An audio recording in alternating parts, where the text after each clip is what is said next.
everybody. My name is Michaela. For anybody who is new, I am a hobbyist over here, okay? I love reading, I love music. I also am a model, so if you like that sort of thing, model vlogs, bookish vlogs, reading and book recommendations, stick around over here. It's a good time, it's a great time, it's a lovely time, okay? And welcome back to everybody who already knows me. So for today's video, we're going to be doing my December reading wrap up. December was a good, it was a good ease into the world of reading once again. I've always loved reading, but I kind of fell out, I did. But we're back and we're better. We're back into it. So I'm gonna shut up and we're gonna get right into the ratings. So in the month of December, I read, what do we have here? 7 books, okay? Some were bangers, some, it gave very much DNF, and some I stuck it out to the end and it was okay, it was okay. So I started back into my reading journey with none other than Four Wing, guys. I know so many people have probably heard folk talking about this book, raving about it. I'm really not a TikTok girl. I don't be on there. But from YouTube, it was recommended. And y'all didn't fail me. You did not fail me. This was such an amazing way to dive back into the world of reading. It was a straight up 5-star read. So if you haven't read this book yet, we have our main character, Violet, who she has some kind of like bodily issues. I don't know what to call it. She's fragile, so she easily kind of just gets winded, gets tired, her bones break easily, she bruises easily. I forget what that's called, but that's kind of what she has going on. But she is joining against her will by her mother, basically like the army of this world, learning how to fight, learning how to ride dragons, as you can see the little dragons on there, and fighting to the death. So as a side note, her mom is actually the general of this army. That's why she was forced to be in this, to follow in her mother's footsteps, her brother's footsteps, and her older sister's footsteps, basically. And so we kind of follow her along in this journey. I don't want to say too much about it. I don't want to spoil anything. This is a romantasy, adult, little bit of spice in there. I did not mind the spice in this though. It was very tasteful. It was not OD. It wasn't annoying. It didn't really take away from like the plot of the story, in my opinion. And it's less of the fantasy in the sense like where kind of speaking wise and the tone of it is just more laid back, It's not really the fantasy when you think of how they talk in like Lord of the Rings or something like that. It's much more of a kind of modern-y twist a little bit to fantasy. So if you like that sort of thing, lock in. I know some people were saying they don't like that. They want their fantasy to sound like more of that The Hobbit world kind of thing. That doesn't matter to me. I don't mind, like, I don't care. That's not something that would bother me, but it did bother some people. I don't know. I love the characters. My favorite is Xaden. Second favorite is Violet. I love the friends. And I love the world. She did a great job with like the world building and the war, the politics of it. But I don't mind politics in books. There are some people who they are bothered by heavy political books. I'm not. I feel like it's kind of hard to avoid if you want to make the world and the fight seem real, especially like in fantasy. I don't know if that made sense, but you kind of don't have fantasy if you don't have like a sort of political fight going on between kingdoms, between peoples. That's kind of like the whole foundation of fantasy in a way. I digress. So yes, this book was a 5-5, 6-6, 10-10, 100-100, okay? I was absolutely in love, and I wasn't even finished the book. I went and got me Iron Flame, and then even Onyx Storm. I had to lock in. So that was book number 1. Book number 2, was another hard hitter. It was a very good reading month. I can't hold y'all. Book number 2, we have Babel by R.F. Kuang. I'm sorry. R.F. Kuang. It was such a good book. I don't really like gravitate towards historical fiction too much, but there was kind of like a almost fantasy magical element to this, and I wanted to try dark academia. I'd never done dark academia before as a read, so I wanted to give it a try. It's a little thick.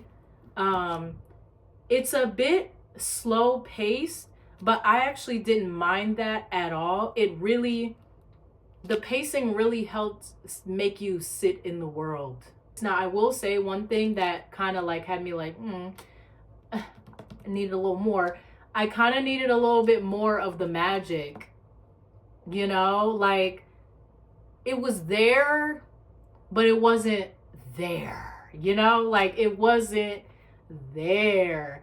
And there were so many questions that I feel like I was just like, wait, come on. Like I needed it to give me a little bit more than it was giving. I guess a little bit more of the magical action aspect of it I needed a little bit more of. And now it did pick up with that by the end, but throughout the whole book I feel like I just needed a little bit more of that to keep me engaged personally, because it is a slow moving book. I agree with a whole lot of folks who have done reviews saying that like this is more on the slower side. So I think if there were more moments of like the magic happening, a little bit more tea, it would have been like, okay, yes, I would have gave it a straight up 5. I gave this 4.5 stars out of 5. I think that's valid. I liked the writing a lot. Very interesting concept. It's set in the late 1820s, early 1830s. The main character, he is Asian but very white passing, who was but he was brought in by a white man from England, brought to England, and got the opportunity to study at Oxford.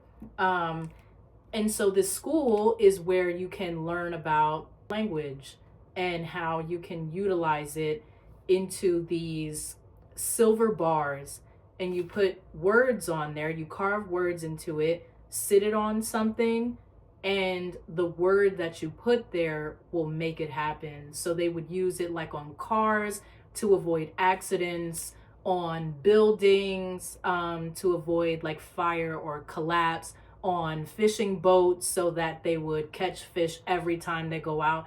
They would utilize it within society like that. Real life problems for sure. It dealt with racism, it dealt with sexism, identity struggles a lot with the main character. Everybody was very real. Moments where I liked them, moments where I didn't. They were human, they were people, which I like when books are like that. I hate when it's just like this little happy-go-lucky little hero and everything they do is good and stuff. Like, this ain't Disney no more, okay? This ain't Disney. Give me your flaws, give me the good, the bad, the ugly, everything in between, okay? So I really enjoyed this book. I would very much recommend it, especially if you want to kind of ease your way into dark academia. I like it a lot. All right, so the next book is Scarred, okay, by Emily McIntyre. My fault, y'all. I don't know. Scarred is kind of this like retelling. Yeah, I was about to say fanfic. This is a retelling of The Lion King, aka of Scar, hence the name Scarred. And this is very much the villain gets the girl read, quick read, you know, not super long, and set in like the early 1900s. He's a prince, of course. His brother, what's his name in the book? And we have the female lead, Sarah Betrow. She comes there because she's supposed to be getting with Michael, as in marrying him. But on the low, she's really feeling Tristan. Tristan is feeling her from the get-go. And things kind of go from there. It's a nice read. It's not something that I would say, like, you know, you need to take seriously. You must read this now. But it was a good little read. Very spicy. I wasn't ready. I wasn't ready. I thought I was ready, but I wasn't. It's a lot of spice throughout. It does not necessarily enhance the plot. It's not that type of thing. This is very much just, if you want a little spicy read, this is her, honestly, is what I can say from the book. But I think it's giving 3.9 for sure out of 5. That's all I have to say on her. Okay, so from here, we're kind of making our way into the world of the disappointments. Child, we have Once Upon a Broken Heart. The way people was so pressed about this book and still are, I really don't see it personally. I don't see it at all. I stuck this one out. It wanted to be a DNF so bad, but I was like, people have been talking so crazy about it. So I kept reading all the way till the end. Now, okay, this is not a 5 out of 5. I'll give it maybe a generous 4. It probably would have been a 5 out of 5 if I was 13. If I was 12, I'm 23. This is very much junior high, maybe freshman year of high school. Now, if it were popular because of younger girls and I just got it twisted, thinking that this was something I could read like as an adult, that's on me. That's my fault. Because that's what it's giving. It put the young in young adult real bad. It was just too young adult. Okay. I would have been in love with this if I were 13 or 12. I just know it for sure. But I missed the time slot to really read this and lock into the series. I might get book 2 and try it and book 3, but I really highly doubt it because I feel like I'm going to just feel the same way. I should have read it at 13 and not 23. That's really the most of what I have to say about this. I low-key kind of forget the plot. Yeah, the girl Evangeline, her boyfriend is getting married to her sister, so she goes to this like deity, prays to it, and is like, please, this is a mistake, help me. And the story kind of goes from there. And I really liked the premise of the story. Like, the concept sounds so cute. It's just, I can only say, you know, I would have really loved it if I were 13. It's cute, it's fun, a little bit of mystery behind it, a little bit of mystery behind, what's his name? Fox? No, that's her last name. Jack, yes. Jack or Jax or whatever. Also, I don't like his name. I can't, not Jack, I'm sorry. It gives me, Titanic already took up Jack's space. But yeah, Jack is a little bit mysterious, a little bit mischievous, doing him the whole time. But it was cute. It was cute. I stuck it out. Should have read it younger. Now we're going to move on to the actual DNF. This disappointed me so freaking bad because I had high expectations. I was so looking forward to reading and enjoying this. Child, Tear Flames. Girl, when I tell you, I could not, no matter how hard I tried, get myself to care about any of these characters. I wasn't sold on the romance between the female lead and the male lead. It just felt very surface level, very lustful attraction. Like, it was not giving soulmates at all. This is supposed to be enemies to lovers, right? And this was one of my main problems. This is supposed to be enemies to lovers, and yet it's not giving enemies to lovers at all. It's really just giving banter, and you guys are just playing around, and you know you actually are feeling each other, but you just are acting goofy, like you know this. Yeah, very bothersome. Very bothersome. I skimmed a bit of the ending to just figure out what was going on. Like, is it a happy ending? And I had to DNF it, and I will not be coming back. I won't. Yeah, I can't. So Fear the Flames is supposed to be about this girl, Ella Natara. She's a princess, got her dragons taken from her, trying to get her dragons back at all costs. She was exiled from her kingdom. And all that sounds so good already. Like, you know, she's exiled from her kingdom. Her friends are trying to help her basically get her dragons back and reclaim her kingdom, literally. But the execution, no, this is a straight 0. I'm sorry, straight 0, generously. So from there, in the month of December, I figured I needed a palette cleanse from all the romantasy, the fantasy, the all that, okay? Because that was a lot. That was about daggone 4 fantasy / romantasy and then 1 dark academia. I needed a palette cleanse. So I locked in to my first thriller mystery type book, The Last Word. This came correctly. It did. It came correctly. I'm glad it did, because I was like losing it. Like I said before, it was going like this with the December reads, okay? I was like, okay, now this is getting slump inducing. But locked into The Last Word. I read this while traveling to Connecticut to visit some family, and it was very good. It was. Now, not 5.5, but I think I gave this like a 4.5, 4.3, 4, something around there. 4.3 to 4.5 stars. So this is about, we have this girl, Emma Carpenter, with her golden retriever, living alone, house sitting basically on this little remote island at this mansion. And she writes this 1-star review on this book she read. It was cheesy, it was dumb, it was predictable, it wasn't giving.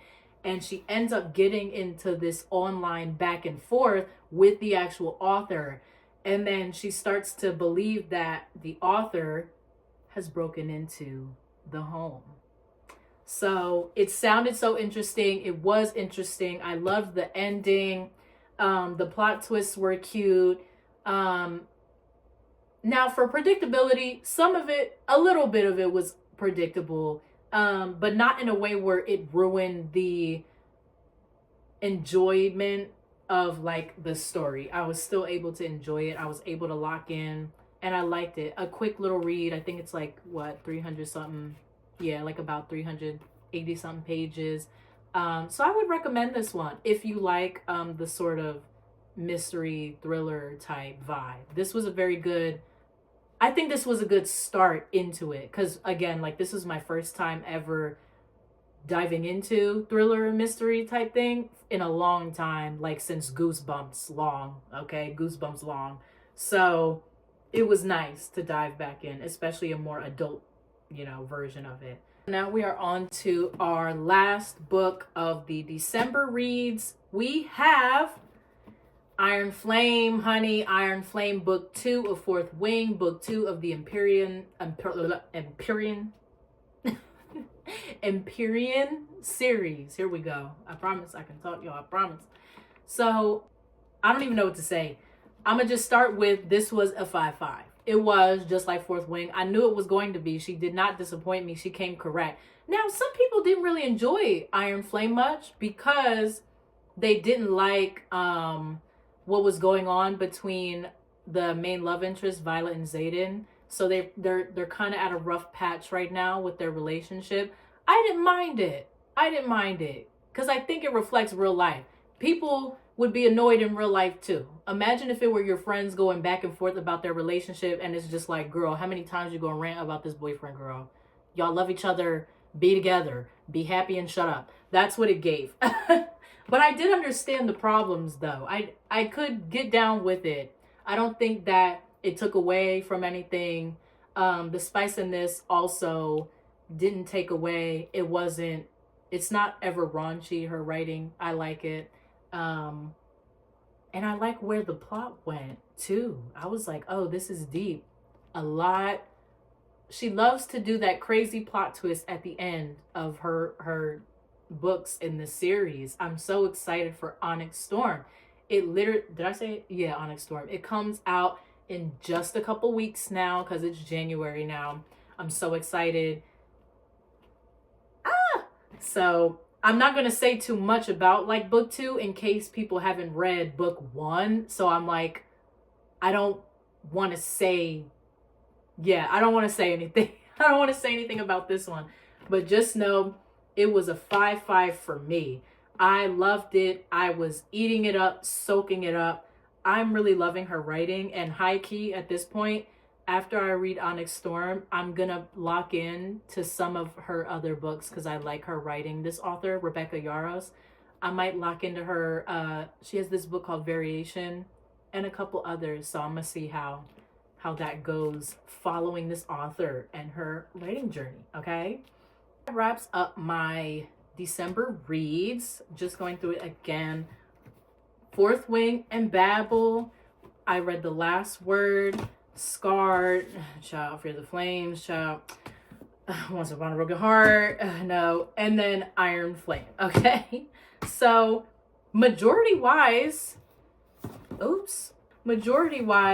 lot of good reads. You know, I had 2 severe disappointments, but the rest was actually very good. I had a great month of reading, to be honest. So let me know what you guys think. Let me know if you read any of these, what your thoughts were, and what was y'all's December month of reading. What books did you guys lock into? I'm so excited for January. This is my first ever reading wrap up. Okay, and it was good. What was it? 7 books grand total. That's good. Okay, I think I have 9 books for next month. So just a couple more books than January. But thank you guys so much for watching this video. I hope you enjoyed, and leave me again a little comment about what you guys read, what you guys thought of even these books, if you've read any of these. I know some of y'all are probably gonna be mad at me about Once Upon a Broken Heart. I'm sorry, but I'm really kind of not sorry. That Joan was not giving. It wasn't. Yeah. Bye bye, Snails. See you guys in the next video.